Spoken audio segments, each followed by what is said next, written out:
It is a good morning. Why is it a good morning? Well, we all got here, so that's good. Elizabeth Smart is home with her family. That is good.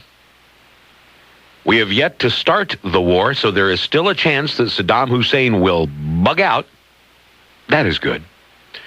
It's a sunny day outside, or will be. Great way to start a Friday, isn't it? And, Pamela was right about wanting to hear more positive things, though, we do have that question of, gee, the liberals say positive things, and then they criticize our president, Natalie. But here's something that I want you to listen to. I'm going to read you a little story here.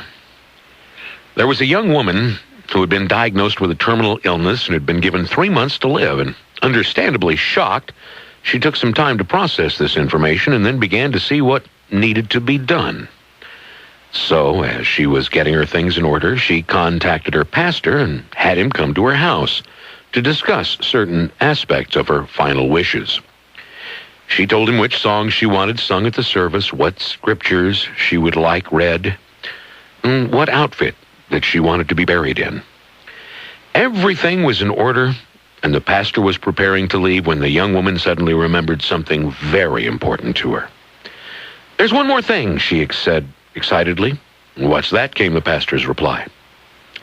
"This is very important," the young woman continued. "I want to be buried with a fork in my right hand." Well, the pastor stood looking at the young woman, not knowing quite what to say. "Well, that surprises you, doesn't it?" the young woman asked. "Well, to be honest, I'm puzzled by the request," said the pastor. The young woman explained, "My grandmother once told me this story, and from there on out, I've always done so. I've always tried to pass along its message to those I love and those who are in need of encouragement. In all my years of attending church socials and potluck dinners, I always remember that when the dishes of the main course were being cleared, someone would inevitably lean over and say, 'Keep your fork.' It was my favorite part, because I knew that something better was coming, like velvety chocolate cake, or a deep dish apple pie, something wonderful and with substance. So I just want people to see me there, in that casket, with a fork in my hand, and I want them to wonder, what's with the fork? Then I want you to tell them, keep your fork. The best is yet to come." The pastor's eyes welled up with tears of joy as he hugged the young woman goodbye. He knew this would be one of the last times he would see her before her death, but he also knew that the young woman had a better grasp of heaven than he did.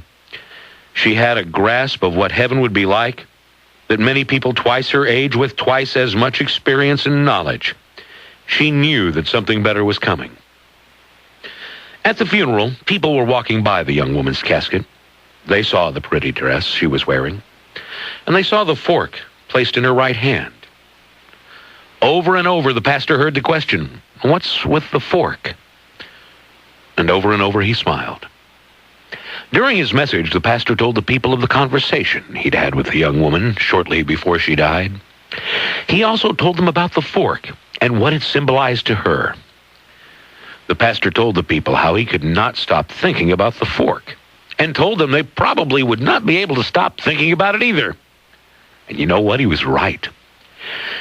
So the next time you reach down for your fork, let it remind you, ever so gently, that the best is yet to come.